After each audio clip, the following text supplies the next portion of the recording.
Yesterday, I showed you exactly how I would build the best team if I was drafting on ESPN. Now, I'm going to do it for Yahoo. And just like in that video, I'm going to show you how I would build a team if I had an early pick, a middle pick, or a late pick, and the team I would have at the end of the draft. I'm going to go round by round and give you the exact pick I would make in each spot to build the best team. Now, if you missed that video yesterday and you have a draft coming up on ESPN, don't worry, I'll link to it in the description, also at the end of this video. But this video is all about Yahoo. Let's build the best team on Yahoo Fantasy Football. And just like on ESPN, I'm going to start this draft with Tyreek Hill at pick number 2. Talked about him in that video yesterday, but if you haven't seen it yet, Tyreek Hill last year was absolutely smashing even Christian McCaffrey on a points per game basis prior to his week 14 ankle injury. I'm going to pass on McCaffrey here and CeeDee Lamb and just take Tyreek Hill and call it a day. Then at round number 2, I'm going to take the value on Drake London at pick 21. Again, this is a guy that goes early second in a lot of drafts, so if I can get him towards the end of the second round, willing to gamble on Drake London having a breakout year this year with Kirk Cousins, with this new coaching staff. Drake London has all the talent. It should happen this year. I'll take him at the end of round 2. And then early in round 3, once again, I'm going to take Devon Achane at pick 25 as my RB1. This is where I feel comfortable with Achane. Every week that he is healthy, he could win your week for you. So in the third round at pick 25, willing to gamble on him, especially because in round 4 at pick 44, I can get Kenneth Walker, another guy I think has league-winning potential at running back. We're hearing talk from this new staff, new offensive coordinator. They want to use this guy in the passing game as a receiver. That is what has always held him back in fantasy. If he's getting that receiving game work, he could absolutely smash in fantasy this year. So getting Achane and Walker back-to-back is a reason why I can just take Tyreek Hill with my first pick and not worry about it. Now in round 5, back to wide receiver Tank Dell at pick 51. Love the upside of this guy as my wide receiver 3, potentially your flex, depending on your league settings here. Even with Stephon Diggs, even with Nico Collins, this guy is going to have some monster weeks. He's still going to be great. He's looked fully healthy in the preseason. Nothing to worry about here. So Tank Dell, pick 51 as my wide receiver 3 in a heartbeat. Then I'm going to go back to running back in round 6, pick 70. I'm going to take Zamir White, another guy I think could be a true RB1 this year. He's going to be the workhorse in this Raiders offense. He's got that explosive ability. He caught more passes than I think people realize. No, he's not going to be one of the leaders in receptions among running backs, but he'll catch enough in this Raiders offense as our RB3. Feels great to me. Now in round 7, pick 75, let's grab our tight end, Kyle Pitts. I know it's scary to take Kyle Pitts, but you got to take the gamble here, just like we did with Drake London, because this Falcons offense should be much better. They have a real quarterback. They have a real offensive coordinator. Sorry, evil Arthur Smith. Pitts is still extremely young, extremely talented. No reason to think he can't break out this year. So let's gamble on Pitts at pick 75. And then in round 8 at pick 95, let's gamble on our QB. Let's take rookie Caleb Williams. He has looked like that guy so far in the preseason.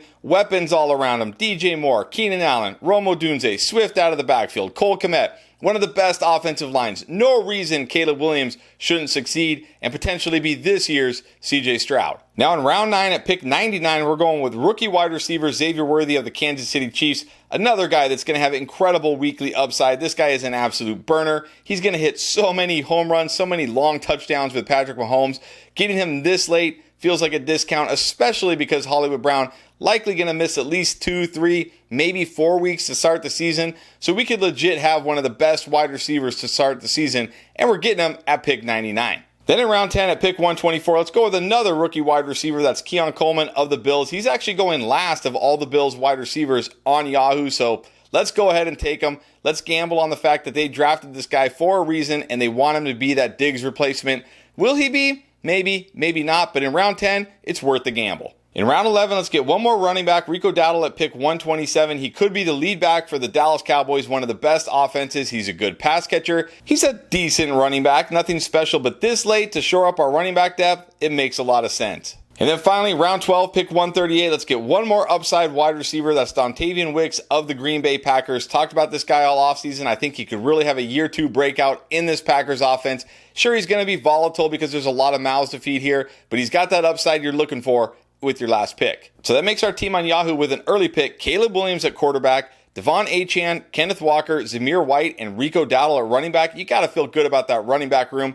4 potential starting running backs in your running back room. Then we got Tyreek Hill, Drake London, Tank Dell, Xavier Worthy, Keon Coleman, Dontavian Wicks at wide receiver. It's a little risky, but it's also oozing with upside here. If one or two of those rookies hits, this wide receiver room is going to be stacked. And then we got Kyle Pitts at tight end, hoping for that Pitts breakout. Now let's take a look if you have a pick in the middle. And once again, in round one, I'm going to start with Amon-Ra St. Brown, going at pick number 8. I've talked about it all offseason. I really think this guy has a chance to be the wide receiver 1 this year. So let's grab him at pick 8. In round 2 at pick 17, let's grab a running back. Kyren Williams typically will fall to you here in drafts. If he does, I think you got to grab him. He's still going to be the workhorse running back for the Rams, one of the fantasy friendliest offenses for a running back. No reason to fade Kyren Williams at pick 17. In round 3 at pick 34, a guy I've called a league winner, DK Metcalf, wide receiver for the Seahawks. I think this Seahawks offense is going to be drastically different. The way they're going to use DK Metcalf is going to be drastically different, and both those things are going to contribute to DK Metcalf potentially having his best season ever. In round 4 at pick 43, another upside wide receiver, Amari Cooper of the Cleveland Browns. I know there's some worry about Deshaun Watson, but I'm not worried. You know why? Because the backup is Jameis Winston. Either way, it's going to be good for Amari Cooper. I might even prefer Jameis Winston, honestly, just out there slinging it to Amari Cooper. But either way, as our wide receiver 3 in round 4, he gives us the upside we're looking for. As does George Pickens in round 5 at pick 55 as our wide receiver 4 or flex. Weekly boom potential, weekly upside potential, whether it's Russ, whether it's Field, it's better than Kenny Pickett, no doubt about it. Pickens, the only guy in town at wide receiver, could explode this year. Happily, we'll take him in round 5. Now in round 6 at pick 68, let's grab an elite tight end because somehow this is where Dalton Kincaid falls on Yahoo Drafts. This guy has the potential to be the overall top scoring tight end, and we're getting him in round 6. No-brainer pick here. Grab Kincaid and move on. In round 7 at pick 80, we've waited on our RB2, but I'll happily take Javonte Williams as my RB2. Another guy I've called a league winner. He's going to be the clear workhorse running back in Denver. Sean Payton offenses target the running back relentlessly. This guy could be one of the leaders in receptions. Even if he's not racking up a ton of yards, a ton of touchdowns, his pass catching alone will make him a high upside RB2. And then one more high upside wide receiver in round 8 at pick 92 that I can't pass on, Christian Watson. This is too much of a value here. I know he's burned us every year, the injury history, I get all that. But if he's healthy, the upside is through the roof. And so far, we haven't heard anything about him, being banged up in camp. That's a positive sign. How long will it last?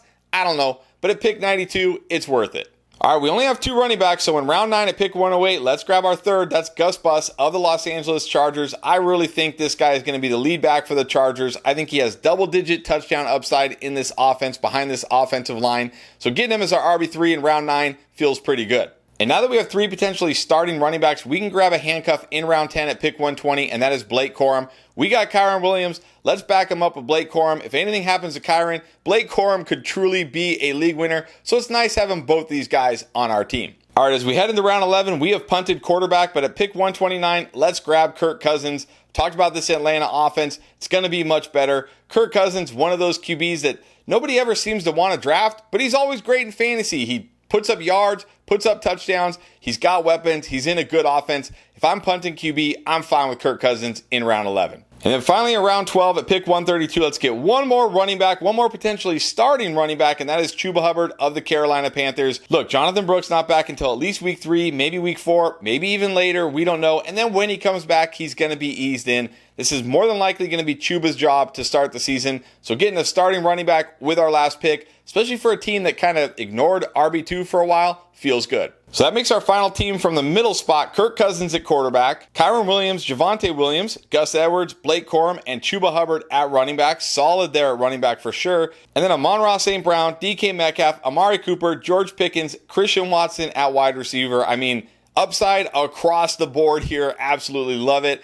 And then we got an elite tight end in Dalton Kincaid. I would be more than happy with this fantasy team. Do you want to win your fantasy league but don't have time to do all the research? Are you tired of drafting mediocre teams and then having to constantly hope you hit it big on the waiver wire just to compete? Do you wish you could have a fantasy expert like Pierre or myself with you while you draft? Well, now you can. With our app Draft Lane and our live draft pilot, we will guide you through every pick of your draft and tell you exactly which players we would pick if we were on the clock. Our proprietary algorithm will take into account your league settings, scoring, and roster requirements to identify the best picks every time you are on the clock to ensure you have a winning team from week 1. It's the closest thing you can get to having us there drafting with you. Get the biggest edge in fantasy football. Just go to your app store and search for Draft Lane and download it today and get ready to dominate your draft. Now, finally, if you you get a pick late, don't worry. I actually love this spot. And let's start with A.J. Brown at pick 9 at wide receiver. I'm coming around on A.J. Brown potentially being a league-winning wide receiver this year in this Eagles offense.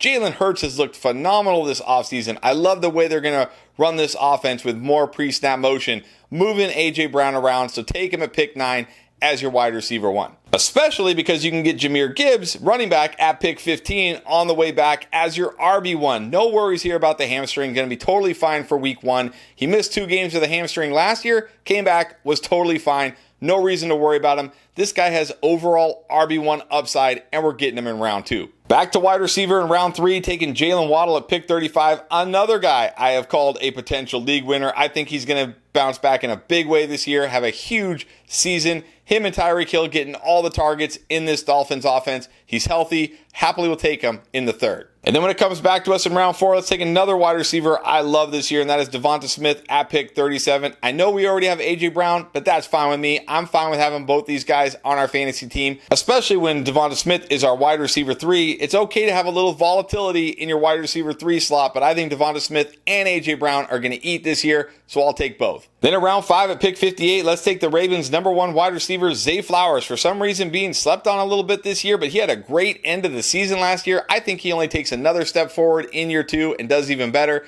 Get him in round 5, feels like a nice discount. Now in round 6, we've waited on our RB2, but it's okay because at pick 63, we can grab James Conner. He's going to be the workhorse running back for Arizona, which is going to be one of the better offenses this year for sure. We know he's a good pass catcher. He's got touchdown upside. He's been great in this Arizona offense so far. No reason to think that changes this year. Let's take Conner as our RB2 at pick 63. And then let's follow that up in round 7 at pick 82 with Brian Robinson Jr., clearly the #1 back for the Commanders. Catches more passes than people think. He's an underrated pass catcher. He's got decent touchdown upside in this offense. This offense is going to run one of the fastest paces in the NFL, which means more snaps, more touches.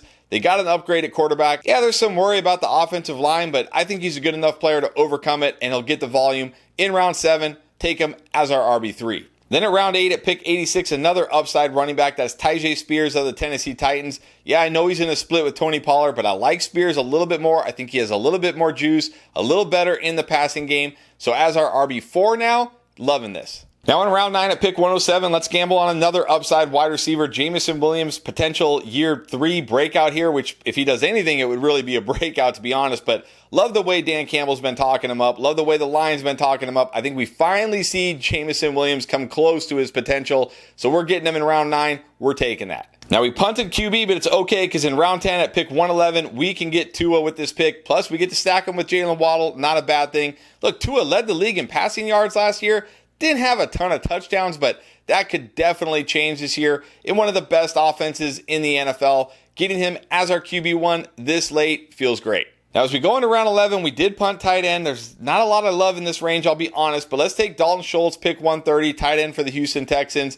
He's going to be volatile, sure, because he's, playing with Nico Collins, Tank Dell, Stephon Diggs, but I still like Schultz. I still think he'll be a red zone threat. So considering we punted tight end, getting Schultz isn't that bad. And then with our final pick in round 12 at pick 136, let's gamble on Josh Downs. People have forgotten all about this guy because he got injured early in training camp, but he was getting rave reviews before that injury. I still think he's going to have a great season. Yeah, he's going to start the season a little slow, maybe even miss a game or two, but he's our last pick. It's okay. As long as he comes on at some point relatively early, we're going to be very happy with this pick. So that makes our Yahoo team with a late pick. Tua at quarterback, fine with that. Jahmyr Gibbs, James Conner, Brian Robinson, Tyjae Spears at running back. 3 absolute workhorses plus another upside 50-50 guy. Then at wide receiver, we got A.J. Brown, Jalen Waddle, Devonta Smith, Zay Flowers, Jameson Williams. Upside, more upside. Can't ask for anything more. We did punt tight end with Dalton Schultz. Not my favorite, but worst case, you can drop him and stream. But I would still be more than happy with this team on my Yahoo League. So there you go. That's how you do it on Yahoo. That's how you build the best possible fantasy team on Yahoo. But like I said, if you have a ESPN draft coming up and you missed that video, you can check it out right here. Also, I will be doing one for Sleeper. Check that one out in a day.